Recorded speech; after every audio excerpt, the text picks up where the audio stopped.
した記憶の残像に限りないダッシュハウナペ優しき頃よのハウテ Et salut les gens, c'est Maxime, ça va plaisir les amis de vous retrouver pour une nouvelle vidéo un peu spéciale les gars, puisqu'elle est tournée dans des conditions, je ne vous cache pas, dantesques, puisque bon, tout simplement l'ampoule de la salle où je tourne mes vidéos a décidé de rendre l'âme pile poil au moment où j'en avais le plus besoin, c'est-à-dire maintenant évidemment. Et du coup, je suis dans le noir, je tente de survivre à coups de lampe de chevet. Ce qui fait, pour pas vous cacher, que j'ai un peu cette ambiance, tu vois dans les films d'horreur, tu vois les héros principaux, tu vois, ils discutent dans une maison, tranquillement, il y a le monstre qui va arriver. Sauf que le monstre, avant d'arriver au niveau des héros, et bien qu'est-ce qui se passe? Tu vois une scène où tu as le voisin qui fait une connerie, il vit sa vie de merde de voisin, de personnage secondaire, et qu'est-ce qui se passe? Il se fait dégommer, tu vois, tout simplement dans l'obscurité la plus totale, et on s'en fout de ce qui lui arrive. Ça sert juste à dire, oh là là, mais qu'est-ce que le monstre, il est effrayant. Oh mon dieu, qu'est-ce qui va arriver à nos héros, tu vois? Et ben j'ai vraiment l'impression d'être ce mec-là en fait, qui est très très dérangeant, hein. Tu te dis aïe aïe aïe, je ne veux pas mourir, pas en personnage secondaire, parti épi. Alors que bon, évidemment ce n'est pas possible, puisque bon, nous sommes tous les personnages principaux de notre vie, j'ai envie de vous dire. Nous sommes tous les héros de notre vie, et ça, ne l'oubliez jamais les amis. Mais bon, trêve de, j'allais dire de plaisanterie, tu vois, ça aurait été un peu bizarre si on fait vous êtes les boss, non je rigole, ça aurait eu aucun sens. Non, on est là aujourd'hui pour parler d'un gros morceau, d'un classique, El Clasico de la Japanimation, je sais pas pourquoi je me mets à parler espagnol, aucun intérêt. Je vais bien sûr parler de Fruit Basket, et c'est un nom qui doit vous évoquer pas mal de choses, puisque bon, pour les plus vieux d'entre vous, et peut-être même pas les plus vieux, vous n'êtes pas sans savoir qu'il y avait déjà eu un animé, puisque bon, aujourd'hui on va parler de l'animé qui est sorti en 2019, mais en fait c'est une réadaptation d'un animé qui lui-même était l'adaptation d'un manga, enfin bon, tout le tralala, qui datait des débuts des années 2000. Et c'est là où ça va être intéressant, puisqu'en plus, cet animé est un shoujo. Et ne bougez pas les amis, puisque bon, on va parler un peu, je vais vous donner mon avis, ne vous inquiétez pas. Mais ce qui est intéressant de noter, et ce qui va être un peu l'axe de réflexion de cette vidéo, c'est de se dire, donc moi Max Lian, qui a 26 ans, 25, j'aurai 26 ans dans un mois, ça y est, je me suis habitué, ça y est, je suis vieux, même dans mon esprit, je me vieillis pour me faire du mal. Donc qui a encore 25 ans pour un mois, parlez bien les amis. Et qui n'a, et c'est très intéressant de le noter, jamais vu la première adaptation, puisque bon oui, j'avais l'âge, mais j'ai commencé les animés plus tôt avec Love Hina, qui est sorti je crois en 2004-2005, alors qu'il me semble que Fruit Basket c'est plutôt 2000, à confirmer, les aficionados et les anciens me le confirmeront ou me traiteront dans les coms. Du coup j'avais loupé le coche, et donc ça va être très intéressant d'avoir mon avis d'homme qui n'a du coup pas vu la première saison et qui est donc nouveau, enfin qui n'a pas vu le premier animé, ni lu le manga d'ailleurs, et du coup qui est totalement néophyte, mais qui a quand même un certain âge, qui est, voilà, on est obligé de parler, on va parler des genres, je suis désolé les gars, les personnes non binaires, non genrées, je suis désolé, on va devoir mettre ça sous le tapis, puisqu'on va parler aujourd'hui d'un shoujo. Et qu'est-ce qu'un shoujo pour ceux qui ne le savent pas? Et je ne vais pas rentrer dans les détails et tout, dans les débats, je vais faire la définition de base que tu trouves sur Google exprès. Un shoujo, c'est une œuvre faite normalement destinée aux jeunes demoiselles, souvent adolescentes. Voilà, donc c'est pour un public féminin jeune. Or, je suis un homme plus si jeune, donc ça va être très intéressant, et je vais pouvoir vous donner mon avis sur cette œuvre. Qu'est-ce que j'en ai pensé? Est-ce que j'ai kiffé? Est-ce que j'ai pas kiffé? Petit spoiler alerte, non, pas du tout spoiler alerte, puisque bon, il n'y aura pas de spoil de l'œuvre, mais spoiler alerte sur la suite de la vidéo, et sur mes avis, à noter que je n'ai vu, entre guillemets, que la saison 1 et une bonne partie de la saison 2. Je ne suis pas encore au bout de la saison 2 et je n'ai pas commencé la saison 3. Voilà, donc s'il y a une dinguerie qui se passe au premier épisode de la saison 3, je ne sais pas, il faudra bien prendre ça en compte. tout simplement quand... alors que là, vous attendez un clic de souris, désolé. Il va falloir bien prendre ça en compte quand je vais vous donner mon avis, s'il vous plaît. Il n'y aura pas de spoil, donc vous pouvez rester même si ça peut vous permettre de vous donner envie, ou pas d'ailleurs, suivant mon avis, le mec qui veut garder le suspense, et bien tout simplement d'aller voir l'œuvre, restez tout de même, ça peut être très intéressant.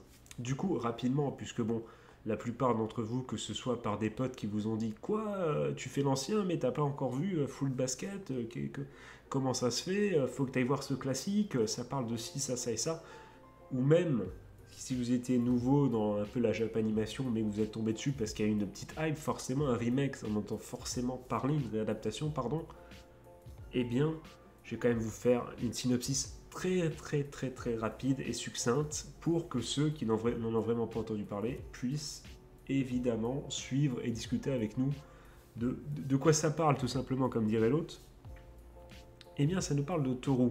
Qui est Toru? C'est une jeune demoiselle, non pas d'environ, elle est en première année de lycée. Elle entre au lycée, ça y est, c'est une nouvelle, c'est une seconde, du coup, je vais dire troisième, n'importe quoi, une seconde pour nous, si vous voulez. Et qu'est-ce qui lui arrive? Il lui arrive pas mal de choses, puisque bon, sa mère est morte, elle est orpheline, elle n'a pour diverses circonstances pas de chez soi, du coup elle vit sur un terrain vague, dans une tente Quechua. Je sais pas pourquoi j'en rajoute Quechua, c'est pas les EPSP, mais je sais pas. J'ai du mal à imaginer qu'une tente soit autre chose qu'une tente Quechua, tu vois. À part ma tante Jacqueline, tu vois, c'est... Elle est trop évidente, mais il fallait quand même la faire, tu vois ce que je veux dire. Voilà. On se respecte, voilà, on est un beauf ou on l'est pas, tu vois ce que... Voilà, tout simplement.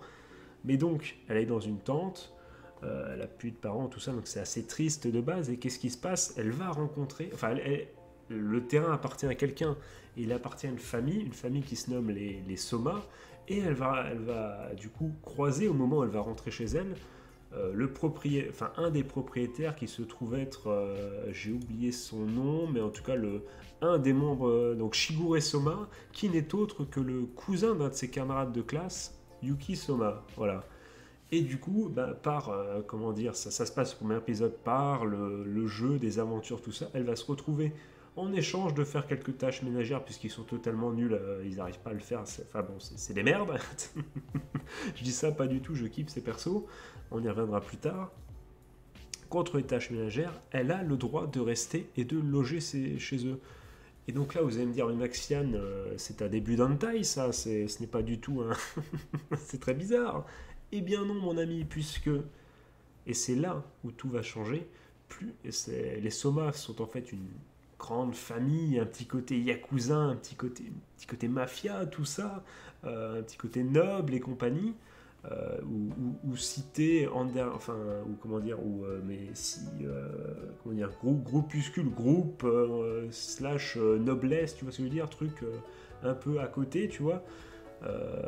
Et dans cette grande famille, il y a plusieurs membres de la famille qui sont tout simplement maudits. Et je ne vous en dis pas plus pour vous laisser découvrir si ce n'est pas déjà fait. Et si vous le savez, eh bien, vous savez donc de quoi je parle. Voilà, très très belle phrase incroyable. Et du coup, qu'est-ce que j'en ai pensé donc de Fruit Basket? Eh bien, j'ai plutôt aimé ça. Je trouve que Sabo est un shoujo. Je dis Sabo est un shoujo alors que j'ai déjà, spoiler alerte, hein, j'ai aimé d'autres shoujo, j'ai aimé lire et regarder d'autres shoujo dans ma vie, ça ne me pose aucun problème, je ne fais pas du tout attention, je regarde même pas si c'est un shonen, shoujo, seinen, je regarde tous les genres sauf ceux-là, voilà, je m'en fous, je lance, c'est les autres genres, c'est les autres thèmes qui m'intéressent, tout ce qui est shoujo, seinen ou shonen, je ne m'y intéresse pas au moment enfin je me dis pas, ah ça c'est shoujo, je vais pas regarder, tu vois. Si les thèmes m'intéressent, je lance quand même. Mais bon, c'est ce qui est quand même très intéressant à noter, c'est que même si on y retrouve un peu ce côté shoujo, donc ce côté, comment dire, ce monde un peu, tu vois, un peu poli à la pierre, du kawaii, tout ça, ce côté-là, tu sens que tu es dans une ambiance, même s'il se passe plein de choses dramatiques, et qui justement sont un peu en désaccord complet, mais une ambiance un peu bizarre entre les côtés dramatiques, tout ça dans la vie, le côté évidemment, parce que bon, il y a un côté malédiction, un peu un côté surnaturel, Donc il y a un côté surnaturel, un côté drama chez beaucoup de personnages, un côté, comment dire également, un côté famille, un côté, sans spoiler, un côté presque manipulation, qui est méchant, qui est gentil, et un peu de politique, tout ça. Et au milieu de ça, vous mettez tout ça, tous ces arguments enfin tous ces, comment dire, ces arguments, tous ces thèmes, tous ces thèmes exploités qui peuvent vous faire penser presque même à un seinen limite quand vous dites ça comme ça. Et bien vous mettez ça dans une ambiance un peu shoujo avec des personnages, comment dire, assez caricaturaux, stéréotypés comme dans tous les œuvres, ça il n'y a pas de souci évidemment, c'est normal, mais avec ce petit côté shoujoesque, mais pas trop. Et ça que je trouvais intéressant, c'est qu'en fait je me suis rendu compte que il y a énormément de persos stylés dans l'œuvre, on va pas se mentir. Tous les somas sont quasiment sont tous cool à suivre, soit drôles. Ayame, je crois que son nom, sans spoiler, qui est le boss ultime, il est trop drôle, il est trop cool, c'est le meilleur perso ever. Je veux rien savoir, Ayame, meilleur perso de Fruits Basket, je ne veux rien savoir, si c'est bien son nom. Non mais voilà, tous ces personnages en fait, ils pourraient être dans un shonen, on s'en foutrait, ils sont quand même crédibles, ils sont quand même intéressants.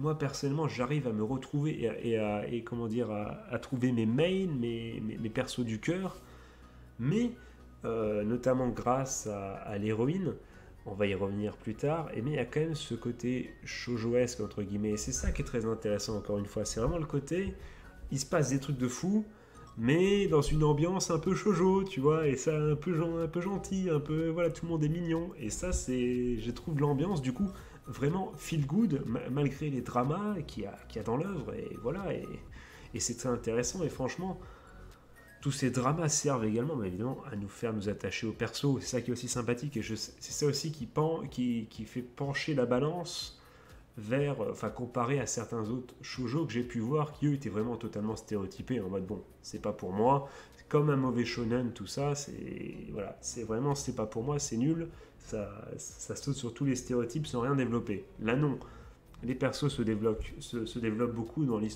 tout leur côté dramatique, toute la dramaturgie, également la comédie, puisque les personnages sont extrêmement drôle, et ça c'est vraiment super sympa. Franchement il y a des mecs et même des demoiselles, franchement elles sont hyper drôles, hein. Franchement les deux potes, sans spoiler, les deux potes de Haru féminines, elles sont trop bien, c'est mes meufs sûres, c'est mes sœurs, tu vois, il n'y a pas de souci, c'est mes waifus, elles sont tellement bien, tellement cool.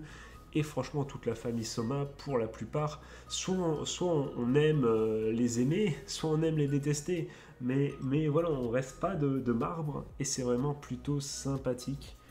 Et le seul bémol que je mettrais pour l'instant, attention, pour l'instant, vous allez peut-être vous énerver parce que vous avez peut-être vu l'entièreté de l'œuvre. Mais pour moi, c'est le point faible, en tout cas au début de l'animé, c'est Toru. Pourquoi ? Parce que Toru, on s'en sert comme une caméra, c'est-à-dire non pas qu'elle tourne sur elle-même, qu'elle tourne sur elle-même, tu sais, tout ça. La blague est loupée, laisse tomber, la blague est totalement loupée. Voilà, ce qui s'est passé, c'est que j'ai fait la blague dans ma tête avant de la dire. Du coup, forcément, j'ai balancé les 3 étapes de la blague en même temps. J'étais censé dire Toru, elle fait comme elle agit comme une caméra, c'est-à-dire qu'elle tourne. Non, je sais plus. Oh là, je suis perdu, les gars, je suis trop fatigué. Oubliez ce que vous avez entendu, je sais. Les gars, vous savez quoi ? Prochaine vidéo, je vous explique. Je vous explique qu'est-ce que je voulais dire comme blague. En tous les cas, le problème de Toru, c'est qu'elle agit comme une caméra, c'est-à-dire, non pas qu'elle tourne parce qu'elle aurait le tournis, elle aurait les vertiges, lol, mais voilà, blague, ça y est, c'est bon, je l'ai faite. Mais qu'elle nous sert juste à observer les autres personnages qui, eux, se développent, qui, eux, sont drôles, qui, eux, ont un côté vraiment triste développé, on développe leur histoire.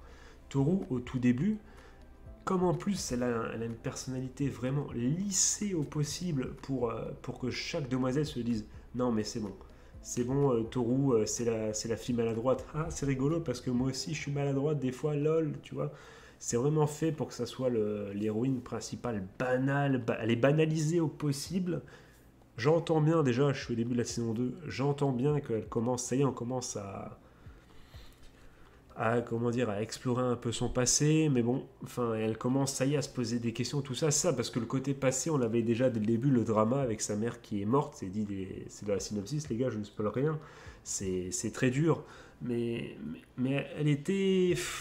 Et bien, et c'est pour ça d'ailleurs qu'elle agit tellement sur les autres persos, c'est parce qu'elle est toujours dans les nuages, tout ça, et qu'elle a aucune personnalité, c'est ça qui fait qu'elle est, tu vois, elle a toujours en mode allez, on y va, c'est bon, enfin, elle est optimiste, c'est une optimiste dans les nuages, tu vois, Toru.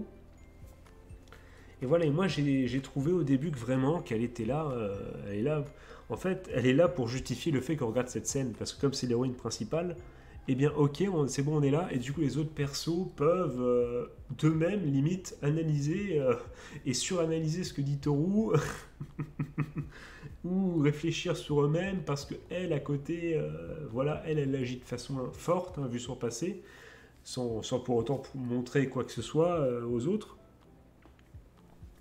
Et voilà, elle sert à ça en fait. Au début, elle sert à ça. Et c'est bien dommage. Enfin, c'est pas que c'est bien dommage, c'est que ceux qui veulent vraiment une héroïne vraiment forte, mais je veux dire dans les actions, euh, enfin dans les actions, comment dire ça? Parce qu'effectivement, quand on y pense, oui, elle est forte pour résister à tout ce qui lui arrive. Elle est très forte. Mais je veux dire, dans le caractère, dans son côté vraiment, la tête dans les nuages, tout ça, et son lissage de personnalité au possible, ça peut être dur. Ça peut être dur de comment dire, de s'y voir tout simplement si vous êtes une demoiselle, je pense. Moi personnellement, je me suis pas attaché. Enfin, si, je me suis attaché à elle, effectivement, mais je me suis pas. Enfin, je suis pas projeté en elle. Moi, j'ai plutôt essayé de me projeter dans les persos masculins. Et, pardon, excusez-moi les gars, je suis en train de mourir, vous m'excuserez. Et ça marche. Il y a plusieurs persos masculins qui, franchement, m'ont plu. Je me suis retrouvé en eux. C'est très intéressant. Il y a plein d'Asbando, il y a plein de mecs sûrs. Franchement, c'est très très cool. Les persos sont très très bien. Je reviens encore une fois. Il y a de la comédie, il y a du drame, il y a plein de choses dans cette œuvre qui sont très sympathiques à regarder, tout en ayant un côté feel good, entre guillemets, un petit polissage shoujoesque qui permet quand tu as fini une journée de boulot, quand tu as vraiment ras le cul, que tu n'as pas envie de te lancer ton animé de sport, ton animé de combat ou tout ce que tu veux, tu vois, t'as pas envie de neketsu, t'as pas envie que ça se tape, t'as envie d'être tranquille, tu te mates ça, t'es bien, tu suis les relations, la comédie, les dramas qui arrivent, ça te fait véhiculer des émotions, mais toujours dans un contexte, pardon, je dirais, qui ne t'agresse pas, tu vois. Tu n'es pas agressé par Foot Basket quand tu regardes cette œuvre. Et c'est ça qui est aussi sympathique. C'est feel good, même s'il y a du drama, ça reste quand même assez feel good, je trouve, et ça se regarde assez facilement. Je vais finir par faire mon mec un peu stylé, tu vois, et vous dire que l'OST est craqué. C'est franchement les musiques. De toute façon, c'est quoi? C'est TMS Entertainment qui fait ça, le studio. Je dis ça comme si je réfléchissais alors que je l'ai sous les yeux. C'est TMS Entertainment qui fait donc cet animé. Et je trouve que franchement, le studio qui le fait du coup, je trouve que bon, le travail a été super bien fait. Franchement, l'animé est beau, comment dire, la colographie, colographie, je vais même pas dire, non, ça doit pas se dire ça. Enfin, les couleurs sont super sympas, la cartographie, enfin bon voilà, c'est une véritable carte postale, c'est très très beau, sans être génial évidemment, mais c'est plutôt beau, les couleurs, voilà, sont sympathiques, et surtout l'OST craqué. Elle vous met les feels, elle vous fait ressentir des émotions, c'est vraiment super sympa. Du coup, en conclusion, est-ce que je conseillerais ça à tout le monde? Eh bien oui, en tout cas je conseillerais ça à tous ceux, et quel que soit du coup votre genre, votre sexe, votre genre, votre sexe, c'est quoi, voilà, très, très bizarre l'enchaînement là, mais quelle que soit la personne que tu es, tu peux regarder ça à partir du moment où tu recherches une romance avec un petit côté slice of life, avec quand même un côté un peu danger, tout ça, et mythologie, malédiction et compagnie. Mais voilà, il faut que tu recherches quelque chose d'assez feel good, assez tranquille. Il faut pas que tu aies envie de théoriser toute ta vie, tu vois. faut que tu regardes, faut que quand tu regardes Fruit Basket, tu sois en mode, bon alors, ok, je vais voir méga sûr, on va essayer de voir si les chips entre les persos avancent, quel mec, telle ou telle meuf va choisir et inversement. Et t'es comme ça et t'avances et t'es content, tu vois. Et quand c'est triste, tu t'énerves, tu dis non, qu'est-ce que t'as fait et tout. Enfin voilà, c'est ça, il faut le voir l'esprit léger, il faut pas le voir en voulant faire des tweets à la con, donner ton avis sur Twitter en faisant des threads de 15 000 messages là, où t'expliques pourquoi ça c'est. Tu vois, non, non, non, ça, faut, à un moment donné, il faut regarder ça de façon légère et avec l'envie de pas critiquer, de se plonger dans cet univers.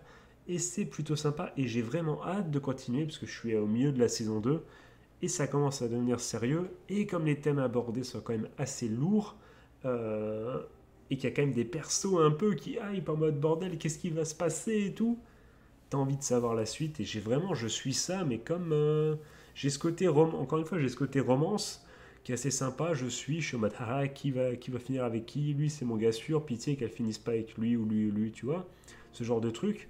Mais je sais que vers la fin, tu vois, vers la fin des saisons, à chaque fois, ça s'énerve. Et ça, c'est cool.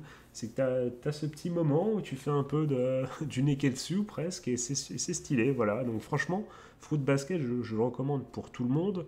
Et je vous conseille d'essayer et de ne pas vous arrêter au côté shoujo.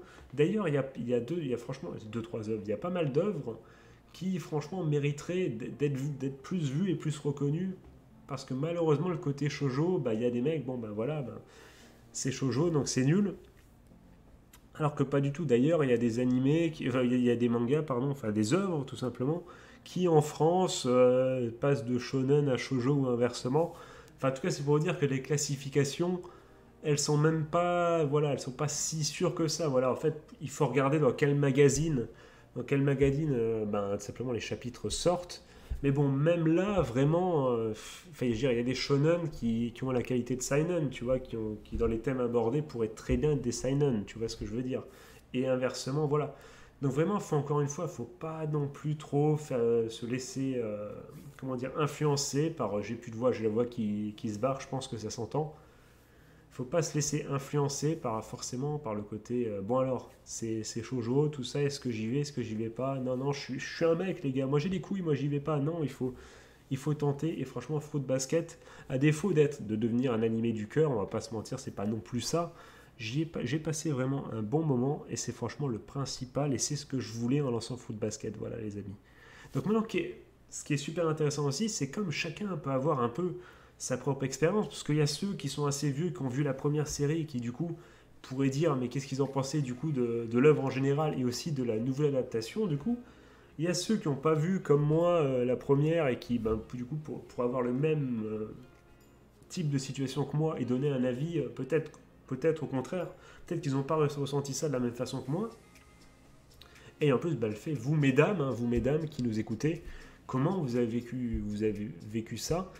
Où vous placez du coup peut-être Fruit Basket comparé aux autres shoujo que vous êtes peut-être, et encore, hein, c'est peut-être encore trop cliché peut-être de dire ça, mais j'ose imaginer quand même que peut-être vous demoiselles, vous êtes, vous demoiselles, vous public, vous demoiselles, n'importe quoi, vous êtes quand même peut-être plus consommatrices de shoujo plus que nous. Je dis pas que vous regardez pas les shonen de base, évidemment, vous êtes des femmes de culture, évidemment.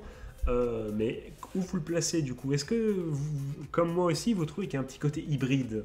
Est-ce que vous ne trouvez pas que c'est un shoujo qui a quand même pas mal comment dire, de côté presque neketsuesque? Et qu'est-ce que vous en pensez? Ça m'intéresse beaucoup de savoir ce que vous pensez de tout ça, parce qu'on peut tellement avoir une approche différente de cette nouvelle œuvre sortie en 2019. Franchement, ça peut être très intéressant. Donc voilà, sur ce, les amis, je souhaite de passer une bonne journée, une bonne fin de soirée, un joyeux Noël si c'est le jour de Noël. Je vous fais des gros bisous. C'était une vidéo vraiment, on en a beaucoup parlé, on a donné des avis, j'avais des choses à dire.